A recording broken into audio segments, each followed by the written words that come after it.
and welcome to Hardcover Feedback. I am Brandy Smits. And I'm Tracy Hill. And we are here to talk to you about 3 books that you might consider checking out from your local library. The first book is a film noir-esque mystery.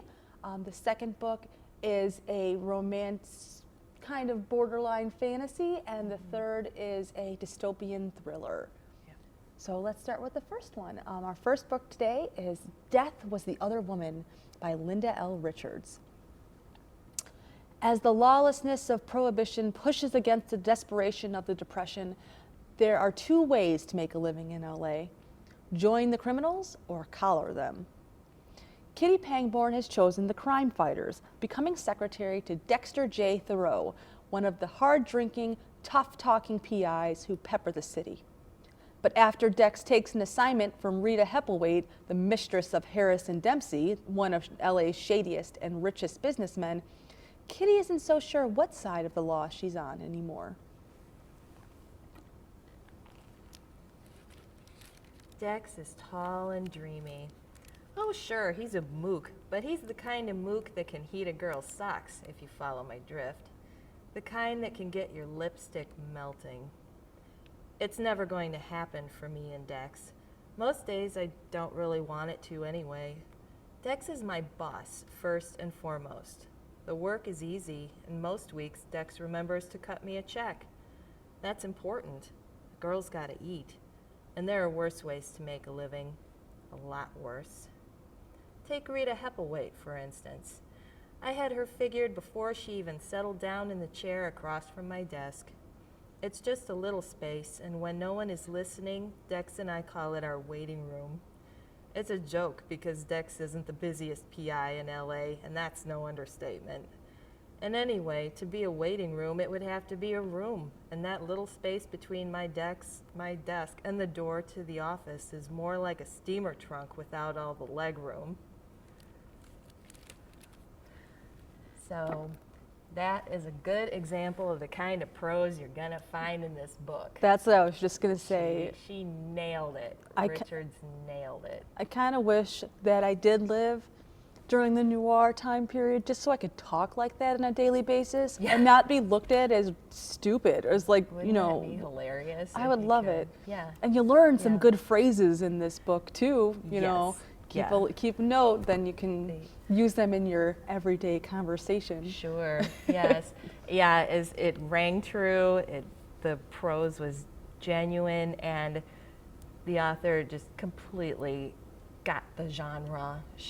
It wasn't just someone struggling to stick in all the conventions of noir. It was that she understands noir, and she delivers on the story, on the language. You know, the only thing that was somewhat unconventional is that the detective is not the narrator, right? And that the narrator is a woman.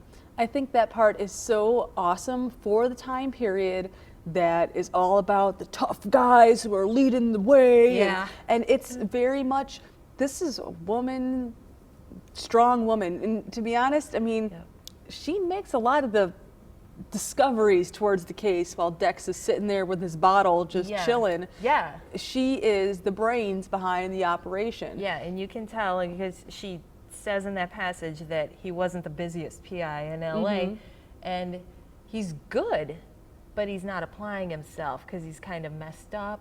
So she's drunk. Right, and she fills in, and she keeps him propped up, keeps him going, works on the case, even against her will. She's working on the case, but she wants to know. She is a detective, even though she's not the one getting paid like one. Right.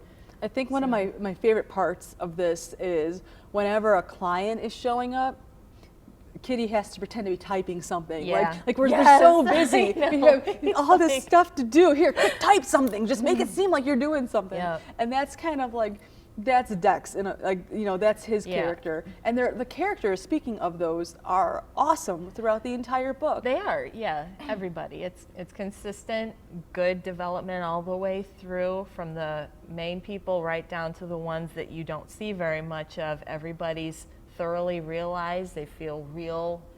These are flesh and blood people that we're dealing with and not just two-dimensional on the page. And it's a very twist and turn story. It's like you think you got it figured out, and Kitty thinks she's got it figured out, and suddenly something totally different. I mean, it is very keeping you on your toes. It's not predictable, and it's Not at all. it's not. I mean, I guess you could say it has a satisfactory ending, but it's not like all tied up in a nice little bow. I mean, the end is kind of. It kind of is surprising it a little bit, and it's definitely worth reading. I thought it was very, very well written. Yeah. I'm not a big mystery person because I think mysteries are kind of cliched from time to time, and I really think that this one lived up to a good mystery. Yeah, and I am a mystery fan, and I follow different adult series. And this, I wish there were more of it, but it is very, even though the ending is not wrapped up in a bow and it's not tidy and perfect, and there are some blurry things about it actually that are interesting. Even though it ends like that, it's still all one capsule. It's a whole work. It's not like, oh, there's a sequel coming, maybe? Or No, there has there's to not. be. There has to be a should be. sequel. I'm Yeah. hoping that there will be, but there's no guarantee that there will. And if there's not, that's cool because it stands on its own. It does, and yeah, I actually listened to this on audiobook. I love audiobook, and let me tell you, this was so well done. It was like listening to like an old-fashioned radio station, like they used to have like the mysteries on the radio type thing. Not that I have any idea what that's actually like in real life, except because they don't do that really. But Not so much. but it's what it felt like. It was like it was very like the reader herself was very apt to what needed to be done to perform this correctly, and that was so. If you're interested in audiobooks, this would be a good one to pick up because it's done really well. The reader is excellent. So. Let's see, what do you think for this one? What's your rating? Well, I really enjoyed it, so I give it a solid 3. Okay. 'Cause it lived up to the conventions of the genre, and it lived up to the noir specifically. I'm actually going to give it a 3.5. Once again, noir. I love all those detective movies. Like I said, I'm not a huge mystery book fan because I feel like a lot of them are so cliched and stuff like that, but this one really proved me wrong, and it changed my opinion, and maybe I'll try to seek out some more noir mysteries instead and try to get the mystery genre back to a respectable place. This is a good start. Yeah, I would agree. So all right, we'll be right back with our next title.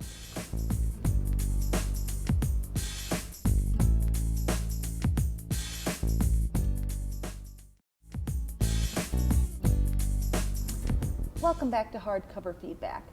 The next book that we're talking about today is called Heart's Blood by Juliet Marillier. Whistling Tor is a place of secrets, a mysterious wooded hill housing the fortress of a chieftain whose name is spoken throughout the region with revulsion and bitterness. The woods surrounding the castle hold a perilous force, a curse to the chieftain. When the young scribe Katrine appears, she brings unexpected changes into the household, casting a hopeful light against the despairing shadows.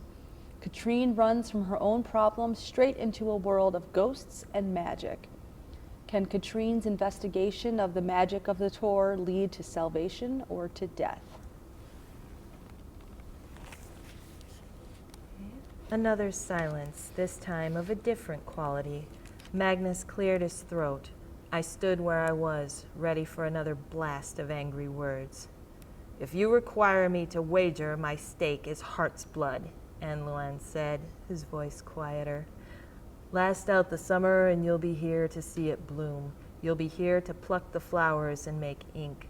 When the work is finished, you can take it home with you. Ulcan whistled. That's some wager, he said. My head was reeling. If I could work out how to make even one good pot of ink, I would not have to worry about money for years to come. Anluan must have no idea of how valuable the stuff was. I can't accept that, I said shakily. It would be worth a fabulous amount. it wouldn't be right for me to take it. It is what I offer, said Anne Luen. The argument about value is irrelevant. You won't stay. All right, I accept, I retorted. I will prove you wrong. He shrugged. It was an awkward gesture, emphasizing the uneven set of his shoulders. Heart's blood ink, eh? Ikery chuckled. Fine color. Comes up beautifully on vellum. You know how to make the stuff, Katrine? I'll know by the time the flowers are out, I said. With a whole library full of documents, there must be instructions somewhere. So. Okay.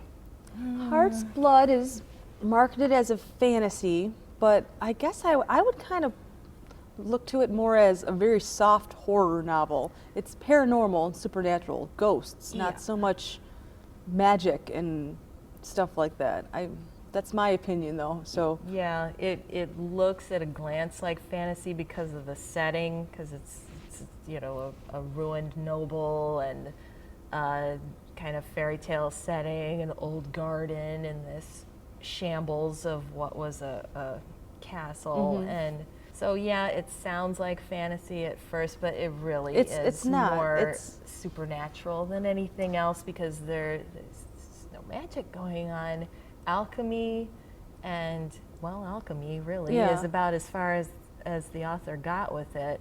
There's a little bit of magic, but it's just not enough to really promote it as a fantasy book.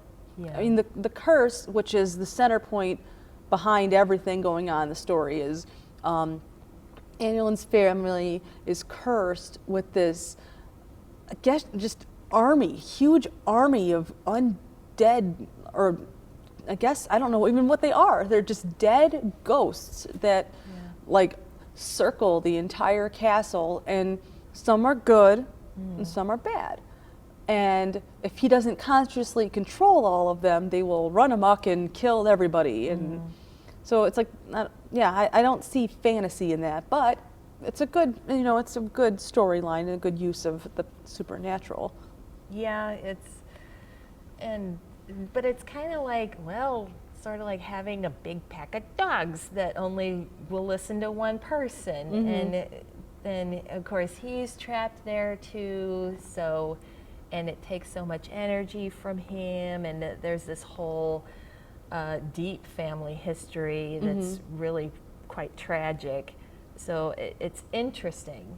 It's very interesting, but it's not fantastical, right? If that's a word for it. And there's a romance in it, and I was really leery about it just because of the title. Oh, Heart's Blood. Oh gosh, and then the cover's got this very docile-looking scene going on. Like, how much romance is in it? And there's some, but it's not the main component of the book, I don't think. And it's your very stock romance. It's girl running away from past, and tragic broken hero with it. Annulin has physical deformities along with this mental anguish he has to have over controlling all of these demons or ghosts or whatever you want to call them outside. So that's very routine, not very original. But books that we've spoken of in the past, this book is propelled forward by its side characters. They make the book interesting. Katrine, I kind of just want to hit her in the face and just stop whining. Like, all she does is whine all the time, And yeah, she's running from her problem, but it's like, her whole situation with Annulin could have been resolved if she would have handled herself differently. I completely agree about that. There was such an unnecessary sidebar that happens later in the book, and it's like, okay, why did this come up? Because it just delayed the action of everything. And I won't say what it was, but you'll know it if you see it. That it's just this complete break in the action, and it seems so ridiculous. And I asked myself out loud, why is this happening now? Why now? Well, and that goes along with the other thing that both of us have agreed on, is that this book just dragged on forever. It did not need to be this wordy. The story just stopped. Yeah. And then, you know, it's not a super long book, but personally, this took me forever to finish. Same here. It didn't grab my attention as much as it could have. It just took forever to get through a chapter. Yeah. But the story is interesting and the plot is interesting. It's just, I don't know, it was definitely not what I expected either at all. I expected more of a fantastical story. Yeah. And it was so supernatural, and that was not even a large component of the story either. Mm-hmm. It was very much a pick up, put down, over and over again experience. So So what do we do? Well, I got to give this one 3 stars. Even though I really didn't enjoy it as much as I could have, I did really like the side characters, and I did like the struggle with Annalyn, and there were a couple twists and turns that I was in favor of. yeah. But yeah, maybe even 3 is too generous. But I'll stick with my gut. I'm gonna stick with 3. That's what I'm giving it. So Okay, well, you're nicer than I am, because I would say 2.5 tops. That's it. That's my upper limit, no more. So. all right. Yeah. Well, we'll be right back with our final book of the show.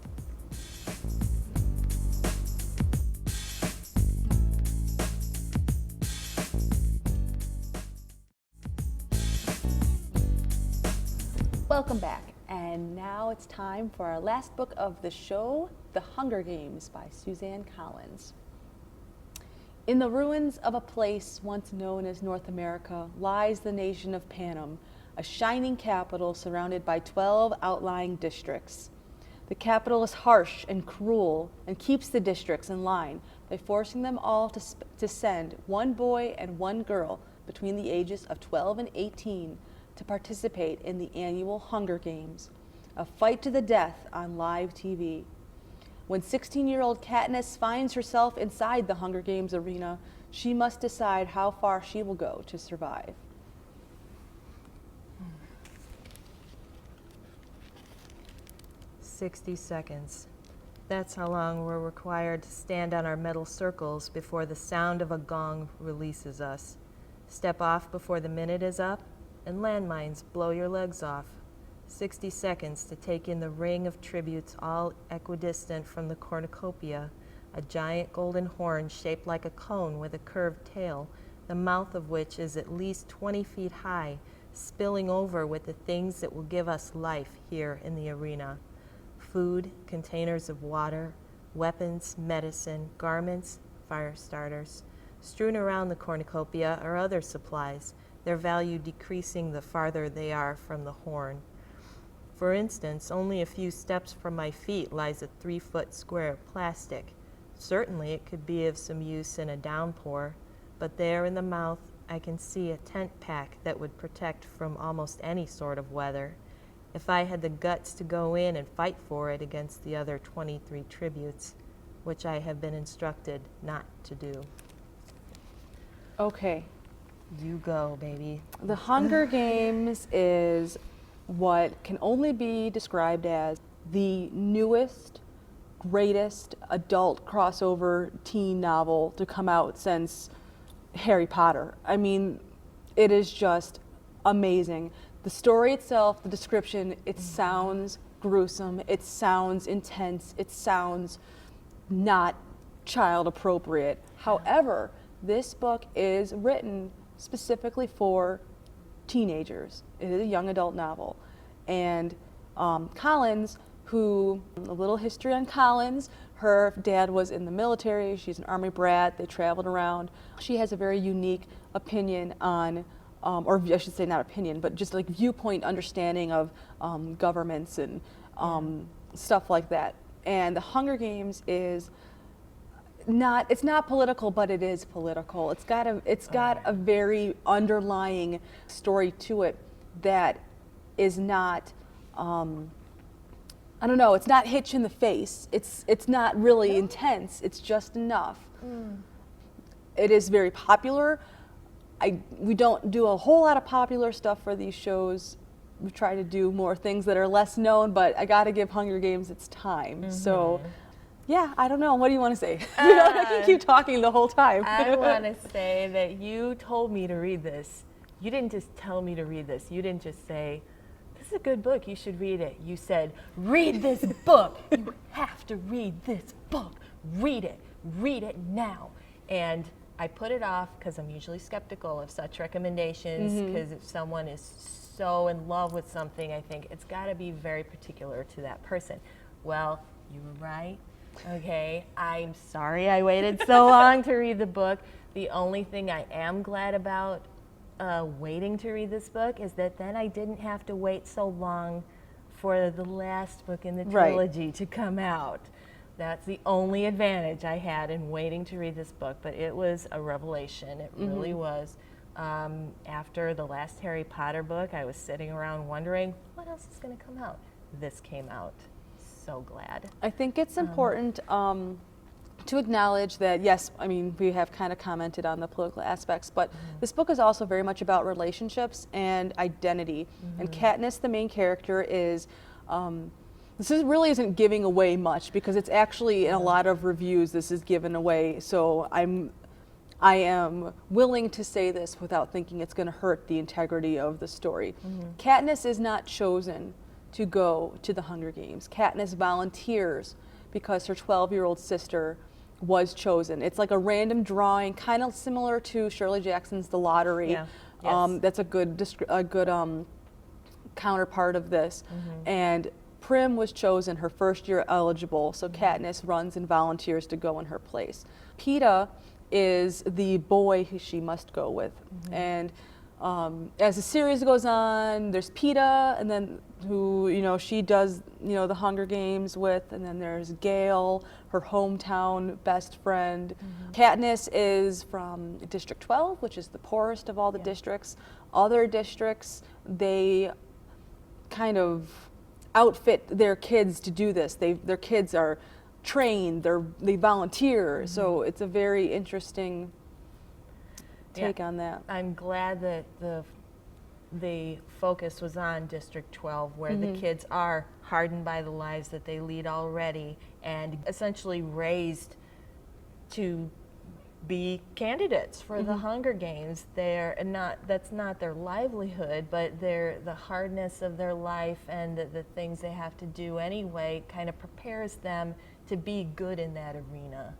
And so that was interesting. And one thing that really stands out about this book, maybe more so to me than other dystopian novels, is the wholeness of the world, how well developed it is, how rich it is, because this is not a new situation. Part of what I found so brutal and horrifying about it is that this has been going on for decades. Yeah, it's 74 years. 74 years. This is the 74th annual Hunger Games. So for 74 years, and we should say, the reason this starts is because the other districts revolted against the Capitol, and the Capitol, having more resources and more training and stuff like that, defeated the district. So this is kind of like their little reminder of don't step out of line, kill your kids. The ongoing punishment that everyone else faces, because you got the haves and the big group of have-nots surrounding them, and the have-nots have to pay for ever thinking they could ever possibly be haves as well. And in regards to your comments, this is probably one of the most well-developed worlds besides Harry Potter's world that I have ever seen in a novel. Everything is so perfect. The characters, there is not one character in this book that is a push away. Every character involved is strong, is developed, is important, whether it's for 1 minute or for the whole book.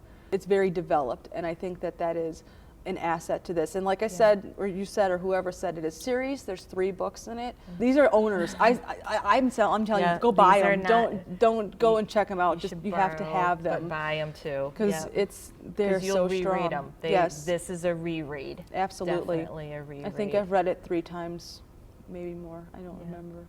But it's fabulous. I wouldn't be surprised if you read it at least that many times. It's not giving anything away that there's sequels and anything like that. No. The last thing I'll say about this, because otherwise I'll talk all day, like I said, is one of my favorite things about this is that Collins does not abide by the happy ending rule. No, And she doesn't. many teen, young adult novels have this, okay, and then we all live happily ever after. Yeah. And she does not buy into that. That's what makes this more poignant and more important, because it is very much so, this is what happens. I'm not sugarcoating it for you. I'm not going to make this into a nice little happy ending. It's, it's intense, and it's on awards lists. It's studied in schools already. It's only 2 years old, and this book is already being studied in classrooms. So that's also saying quite a bit. It does. So I don't know, thinking about rating what I should rate this book. Oh, golly. Whatever will I do? Huh. Oh yeah, I'm going to give it 4 stars, and if I could give it 10, I would give it 10. That's I mean, a big duh. It it's- gets 4 it gets 4 stars. stars. Absolutely. 4 stars. 4 stars. 4 resounding stars. Absolutely. All right, let's recap then, if anything can follow that. Yeah. The first book was Death Was the Other Woman by Linda L. Richards. Tracy gave it 3 stars, and I gave it 3.5. The second book was Heart's Blood by Juliet Marillier. I gave it 3 stars, and Tracy gave it 2.5. Being generous. Being generous. And the final book of the day, The Hunger Games by Suzanne Collins. We both gave it a unanimously jumping up and down ovation of 4 stars. And that's it for today. We'll see you next time. Thank you.